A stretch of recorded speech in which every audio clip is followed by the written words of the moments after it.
that an Australian homeschooling family realizes quickly. It's that there is definitely an advantage to finding resources when you are in the US. Let's face it, the US has so many homeschool resources, plus you have the secondhand market. So it's easy to get secondhand books. Since we were recently in the US, I took advantage of that to get a few books that I had been eyeing or dreaming about, where the price difference was sometimes, $80 worth of a difference in terms of how much it would cost, or in some cases it just wasn't available at all in Australia. You just could not get it in Australia. So let's look at my book haul. It's a pretty big one. If we start down here, it goes up and it goes up and it goes up and it goes up and it goes up. Look at that, over 1/2 meter of books, and it's pretty heavy too. Yeah, that was definitely split between multiple suitcases and a bit of a challenge to fit everything in there, but I think it will definitely be worth it. Let's start with STEM. At a thrift store or an op shop, I found an Ingenious kit for $2 and it doesn't have all of the parts. These are what it did have. It is the inertia, friction, circular motion, and energy conversion kit. So it doesn't have all the parts, but it did have these parts. So when these parts get combined with our mechanics pulley drives kit, which we already have, and I'm not sure where all the pieces are. They must have just they were in there yesterday. When I pulled this out last night, they were in there. When the pieces get combined from both of these kits, my hope is that we'll have everything we need. The kids say that it's likely we're going to have everything we need. What I like about Ingenious is that you can just put the pieces together and follow the instructions, but they also have some pretty dense information at the beginning and kind of like little mini worksheet type things as well, so that if you wanted to go a little bit deeper than just building it and actually kind of get some scientific, why is this working this way, you can pour into these first pages of the manual and get that. Otherwise you can just jump to the end and have fun building. So you can kind of go 2 levels with it. And I really like that feature of the Ingenious. Let's see here, what else? What I don't like about it is, this is just really tiny. Like if you look at that, that's my hand, that's the font. So it's not very inviting for younger ages. You do kind of need to be at that age where you're able to read well enough that a page full of tiny, feeling dense text doesn't bother you. So that is something that I do find annoying, because I find that's an unnecessary barrier. They could have just broken this book up a bit more, added a few more pages, and they would have a more valuable product in the end. Next up, we have this little lady right here. And just give me 1 second to get her undressed, and you will see what is special about her. So we have a zipper built into her belly. And when we unzip that zipper, we can see all of her organs. So those are not all of her internal organs. This is a bit simplified, but those are her internal organs. So if I take one of these off, you can see how it's got the outline, and then it says lung. This is just the prickly part of a piece of Velcro, and this is just kind of like a soft felt material. So it just sticks right on. Here's the trachea right there. So yeah, and then when you're done performing surgery, you just fold her belly back over, zip her up again, and then she is ready to go. In history, we have Bede's History of Me. This is not a secular book, okay? There is a lot of Christianity that is sprinkled into this book.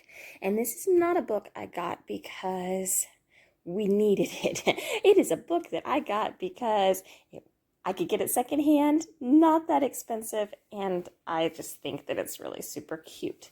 It starts off with the idea of using a piece of string to kind of represent time, and I always feel like I flip through books from the back. That's because I'm holding the camera with the other hand. And then it has different activities that are related to just kind of getting an early understanding of how timelines work and kind of that first, second, third. But you can adapt them and go to different levels. But it starts out with this, stretch a piece of yarn across the floor and then put a penny at the beginning of the piece of yarn. You can tell this is a USA book. And the second penny at the end of it, and then several more. And then, do a different action at each penny. And then you kind of are creating a timeline of a sort. And then it, moves into putting pictures of what happened at various points in your day. And then that moves into projects. There's kind of fun projects like this one's a past present, and it shows a picture of what something looked like in the past. And then you need to draw a picture of what it looks like now in the present. And then there's other ones that are about the history of music or about your family tree and your family's history. There's the history of Thanksgiving, St. Patrick's Day, sports. There's a whole bunch of different kind of topics in here. Toy history, maritime history. This is a very kind of entry, beginning, first grade sort of book.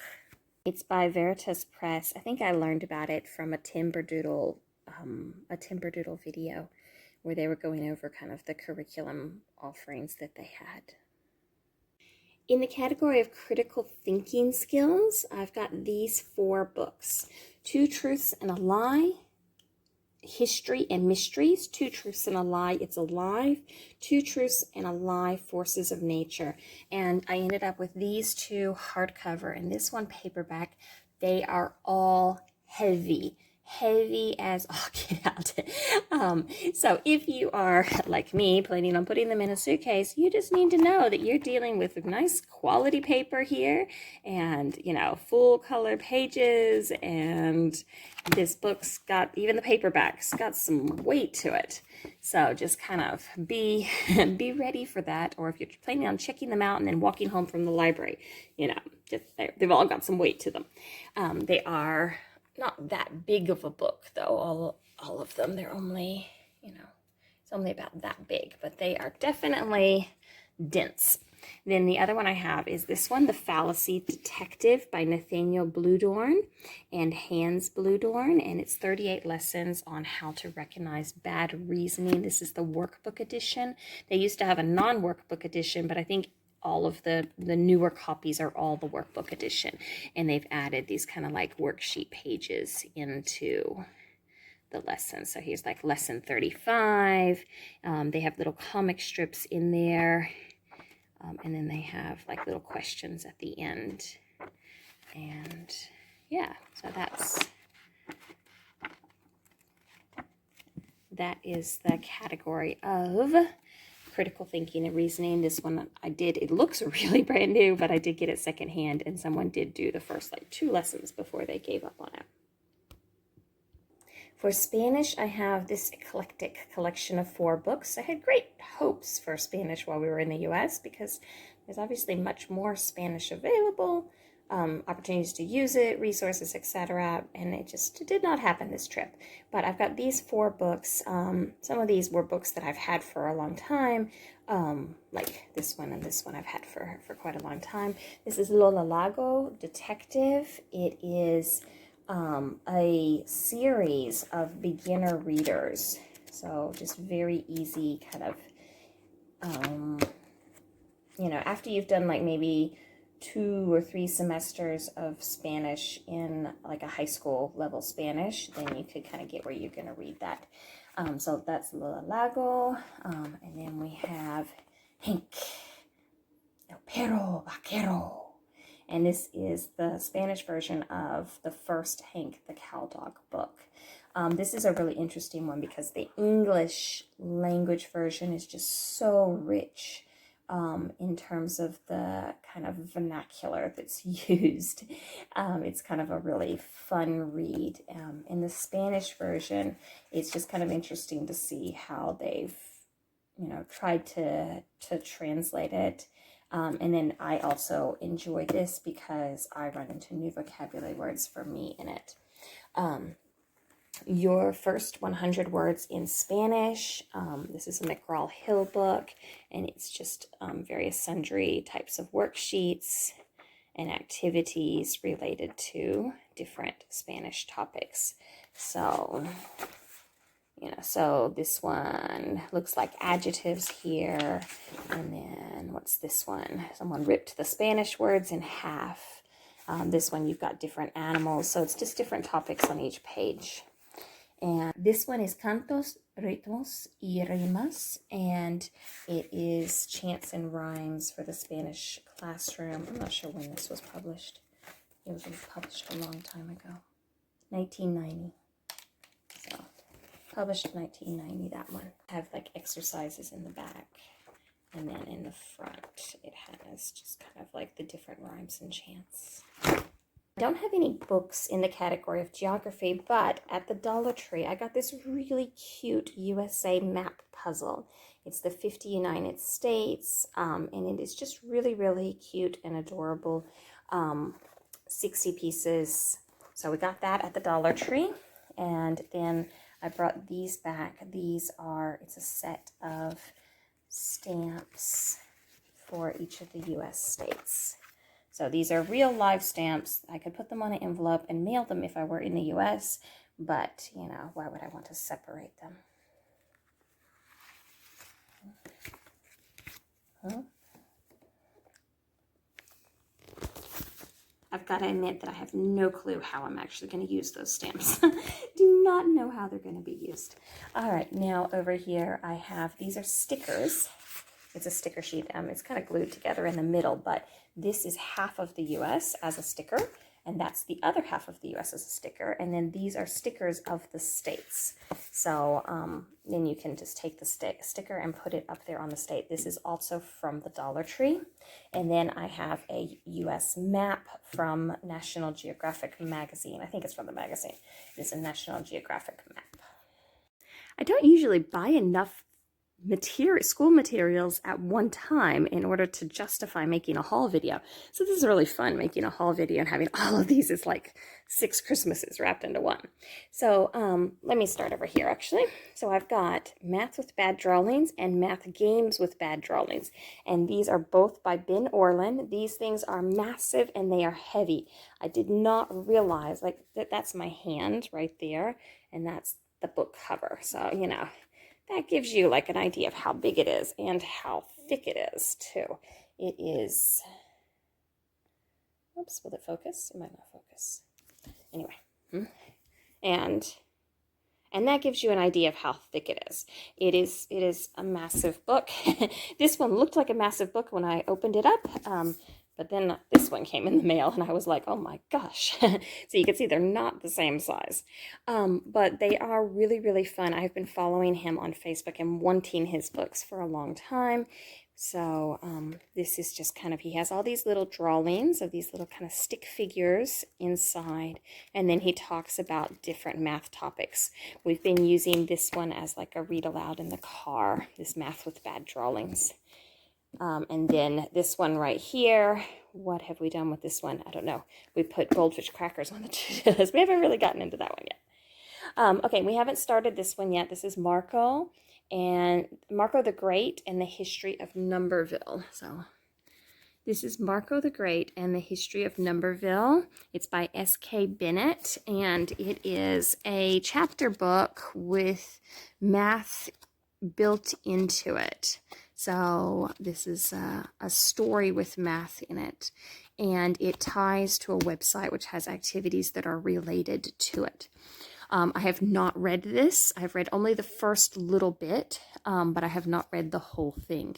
The first little bit, what I have noticed about it is it follows the pattern that seems to be very typical, and I can't escape, related to math book stories. I've only read like the first chapter, okay? And in that first chapter, you have your character who doesn't really like math. I'm like, why can't I have a story about a kid who delights in math for my math delighting kid? Why does every single book have to depict a character who doesn't like math? However, what I really liked about the first one is he talks about how he gets labeled as a non-mathy kid. And then it really gives a very honest sort of depiction of both the pros and the cons of having that sort of label. And we can pick up that sort of label, whether it's related to math or whether it's related to athletics or whatever it is. We can have that kind of like, oh, I'm just not a sporty kid. Oh, he's just not a math kid. He's not a sporty kid. And there are advantages to having this label. It takes the pressure off, but then there's also disadvantages. And I think they did a really good job of capturing that kind of dichotomy between the good and the bad of carrying that sort of label. So I'm looking forward to reading the rest of it. But at some point, I really do want to read a novel that's about someone who just delights in math. A bit like Carry On, Mr. Bowditch, which is not in this lineup. So if you look, here's my lineup. And if I had brought it back with me, it would go right here. Carry On, Mr. Bowditch. We read it while we were in the US. It is fabulous. Highly recommend it. And it does count as a math story because even though it doesn't talk about how to do math, it is about someone who uses math as a tool and delights in the predictability and the what's the word I'm looking for? The regularity of math. And so if I were to have 5 books, which we kind of did have 5 books because even though we didn't bring Carry On, Mr. Bowditch back with us, it was definitely something that we've brought back with us in our minds. And at some point, I do hope to bring it back. But we had just read it out loud as a chapter book, and the suitcase was getting very heavy. So I've talked about this one. I've talked about this one. I've talked about this one. Let me slide you guys up. This one right here was not on my list. I was not planning to get this, but a certain someone saw it listed when I was searching for the 2 Truths and 1 Lie in Our Critical Thinking. And this was 2 Truths and 1 Lie Math Edition. And they said, please, please, please, please, please, can I have that? We looked at the samples online. We established that unlike the samples we were looking at online, this one is black and white. But they said that didn't mind. They really wanted to they really wanted to get it and work through it. So at the end I was like, okay, we will get it. Even though it wasn't part of the plan, this is set up where you have 3 statements and one of the statements is a lie and you have to figure out which one it is. There are different types. There's different reasons why the statement's wrong. Some of the statements deal with fractions. Some of the statements deal with addition errors and things like that. So each one has some sort of different reason why that statement is incorrect, and you just have to puzzle it out and figure out which one is the lie. So, and it's by Mashup Math, and they have some nice things online that you can look up. Okay, in the category of art, we have Mark Kistler's Draw Squad. This is like the book that, if I were to kind of give you a sequence of books for developing art skills, this would be kind of where I would start. He has, let's just look at a lesson. So this is like lesson 22. It has a warm-up activity. It has a key drawing word. It looks like a little kid's cartoony book. It gets into some deep concepts related to art that you use forever. It gets into the big ideas, even though all the drawings are just kind of these cute cartoony sorts of things. So it has its keyword and describes and explains it, and then it has these little drawings for you to first kind of copy and then expand upon. And it gives you examples of other works that kids have done, so you can kind of get ideas for how you can take this and then you can turn it into a whole bay full of pirate ships, for example. So same thing, and then it has these different clubs you can join. So for example, this is level 22, the Awesome Airplane Club. And it talks about how some people would draw an airplane like this, but you can draw an airplane that looks kind of like this and shows that 3D thing. So to achieve the Awesome Airplane level, you must sketch the plane in direction 5 4 times in 8 minutes. So usually it's you have to draw something a certain number of times in a certain number of seconds or minutes, depending on how complex it is. And then at the back of the book, there's like a massive chart that you can check off. And then each lesson ends with this kind of Draw Squad draw sheet where it's got like partial drawings and you have to fill in the rest of them. Or like here's the French Fry Kingdom and you have to add the shading. So it's little things like that. Those are 2-page sheets. Then it has like a little contest type thing. So like this is the draw squid, you know, how creatively can you tie up his arms? What does he look like when he's having an art attack, etc. So it's kind of like an inspirational, hey, go draw this thing, use this as a launching pad and then draw something. And then it has a daily drawing journal empty space. So that's kind of like a typical lesson. There are, how many lessons in this book? It's a pretty decently sized book. This is the postscript stuff. I'm just looking for the last one. Farewell. Here we go. You completed 30 lessons, over 200 drawing exercises. So if you're kind of trying to figure out whether this sort of thing is the right sort of thing for you, he has a YouTube channel and he does a lot of live drawing videos. They do tend to be pretty lengthy, but it's kind of like draw along with me sorts of things. He used to have a TV show that was on PBS, I think. That was before my time. I know him from the books. And he has multiple books. So if you get this book and you read it and you draw it and you love it, then there are other books that you can move on and do the same thing with. All right, next up we have Cat's Cradle String Games, Camellia Graysky.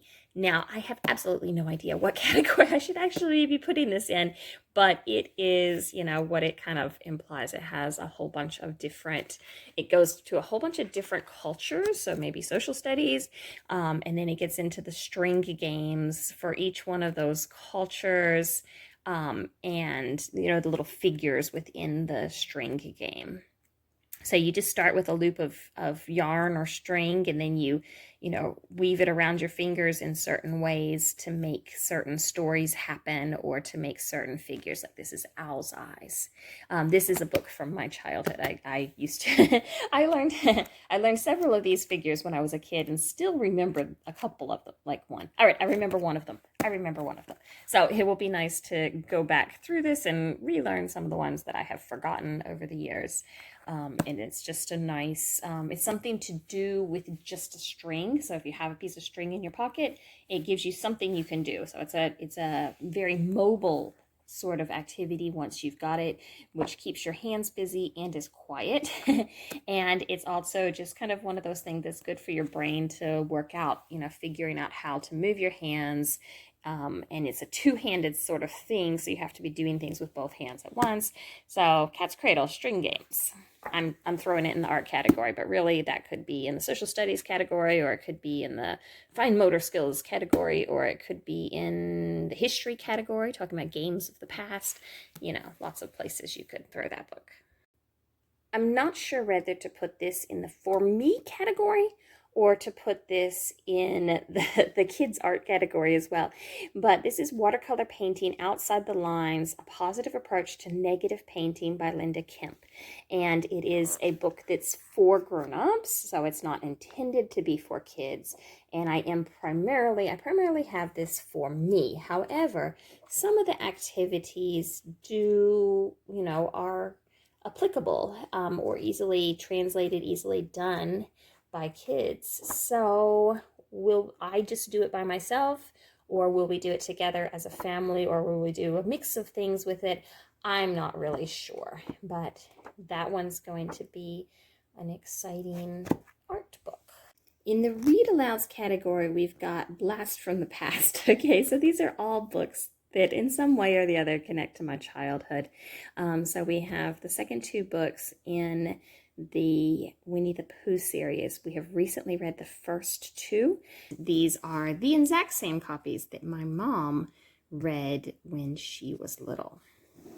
The next one I have is The Original Adventures of Hank the Cowdog. This is a book that my family enjoyed when I was little, as well as Alvin's Swap Shop and Alvin's Secret Code.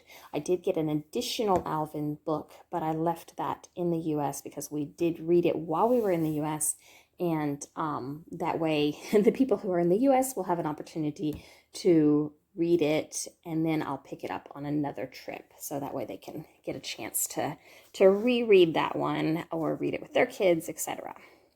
So now we are 6, when we were very young, The Original Adventures of Hank the Cowdog, Alvin's Swap Shop, and Alvin's Secret Code. Now, the big category, language arts. This turned out to be the largest pile. All right, so here we go. I have got so many books. So many books. Most of these are Michael Clay Thompson books. So most of these belong to that island level for Michael Clay Thompson. And then I also have some writing and rhetoric. Will it focus? I also have some writing and rhetoric books, and then I also have just some random things like word roots. All right, let's look at these. All right, here's what we've got. Started with the Michael Clay Thompson. I have only book 3 of the Poodle Knows Poetry series. The Poodle series is new enough that there's not a whole lot of them on the secondhand market, so you kind of have to buy it new. I did buy this one new. They are very pricey. But they are gorgeous. They are just absolutely stunningly gorgeous. This book is a delight for me to read. We have started reading it and we're just really enjoying it together. And it's very topical because it seems like we're doing a lot of writing poetry. So reading about it and learning some kind of deliberate strategies is just very timely for that. And the characters are just, it's just a really, really cute, adorable, visually pleasing book. I did buy this one new. All right, so that's Poodle Knows Poetry. It's the only one I bought out of the Poodle series. Now, in kind of the random book series, a random book category, I have Critical Thinking Company, Word Roots Beginning. This is for grades 3 to 4. And it has prefixes, suffix, and roots, and it's got kind of like just worksheet sorts of things that introduce different words and then let you practice using them and figuring out how they are used and what they mean and how you break them down to see why they mean that. So that sort of thing. So I think this is going to be a really good addition from a vocabulary standpoint, and yep, that's that. All right, next up, I have writing and rhetoric. So what I did was I got book 1, which is the fable level, and I got the student book and I got the teacher edition, so of book 1. And what appealed to me about this is it seemed like it had a lot of kind of practicing, recapping, and summarizing what was happening in a story. And that's a skill that I want us to work on. So I specifically am thinking that's going to target it. I did a lot of debating about this because if you go through all the books in the sequence, keeping in mind that we also have Michael Clay Thompson, and then I do have some other resources here, it just gets to be too repetitive and doesn't go fast enough, it felt like. Okay, keep in mind I have not used it. Okay, this is just me overthinking it and speculating. So it felt like it wasn't going to go fast enough. So what I did was I got level 1, and then I got book 3. Another reason why I did this is just because the topics of the stories within it, just the book 2 stuff, it was not appealing to me. So I only got the teacher's edition to this because of the price of the secondhand things and availability of secondhand copies. And then also because I was starting to get really worried about the suitcase weight. So, you can see this one's about as wide as my finger.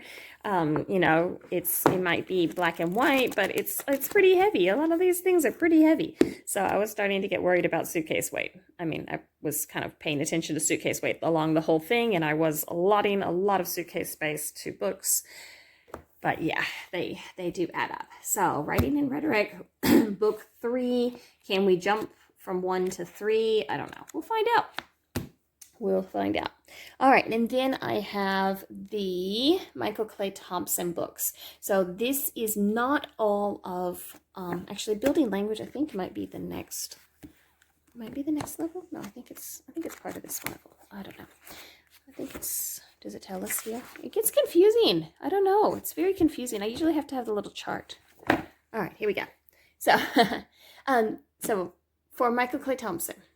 Mike, where are we looking? All right, here we go.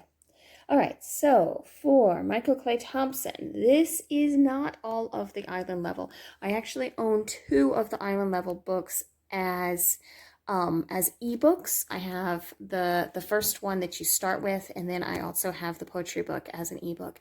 But ebooks just do not work as well for us. It's just, they're too easy for us to ignore. It's like they're an ebook and they don't exist, and then you have to have a gadget with you to sit down and work with them. So they just do not work as well. I am delighted to have these. I got these secondhand. When you're in Australia, purchasing ebooks tends to be your only, kind of option sometimes with curriculum, because you can't get it secondhand. And when you get it new, you're paying an extra $100 or something like that for shipping. So that's these guys. And then I also bought these new, and it was really interesting because it was actually cheaper to buy them new than it was to buy them secondhand. And I know it's says trilogy, and those are 4 books. That's because this one's the teacher's manual.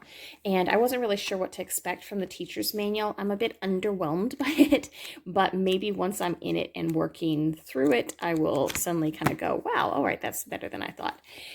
Because obviously I haven't started those. I think they go at the end of the sequence. And we have not done any of these because I was saving them until we got back home.